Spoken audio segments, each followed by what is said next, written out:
Bonjour et bienvenue chez DigiSchool, je suis Oriane, votre professeure d'économie et nous allons nous intéresser aujourd'hui aux objectifs de la redistribution.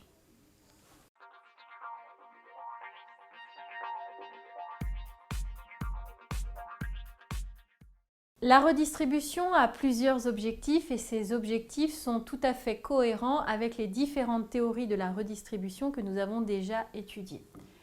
Commençons par la protection contre les risques sociaux. Alors, on peut prendre l'exemple de l'article 25 de la Déclaration universelle des droits de l'homme qui prévoit le droit à la santé et à la protection sociale pour tous. Alors bien évidemment, c'est un principe général, mais il y a derrière l'idée qu'il faut protéger les individus contre un certain nombre de risques sociaux. Les risques sociaux, ce sont des risques qui vont entraîner une perte économique, soit à cause tout simplement d'une baisse de revenus, soit à cause d'une augmentation des dépenses. Alors les risques sociaux sont nombreux, on peut en citer certains. Le chômage ou la retraite qui vont entraîner une baisse des revenus, mais également la maladie qui peut entraîner à la fois une baisse des revenus par le fait de perdre son activité salariée, et également une augmentation des dépenses lorsque la maladie est grave. C'est également le cas pour un handicap grave. On peut également citer la venue d'un enfant, même si c'est un événement heureux, il a quand même des implications économiques, ce qui est celle d'une augmentation des dépenses. Donc l'idée de la redistribution, c'est de protéger contre ces risques en redistribuant un certain nombre de revenus du fait de ces risques.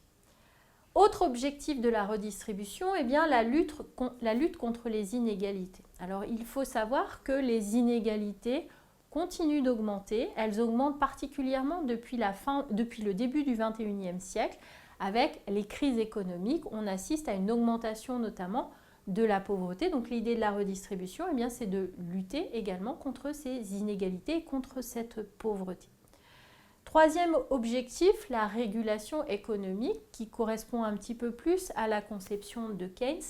Alors l'idée, c'est que les revenus de transfert, ils vont être versés aux ménages qui sont les moins aisés.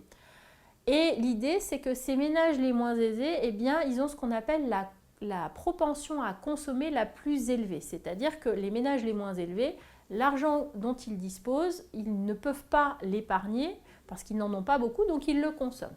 Donc l'idée d'utiliser les transferts auprès de ces ménages comme un levier pour favoriser la consommation et donc participer à l'activité économique d'un pays.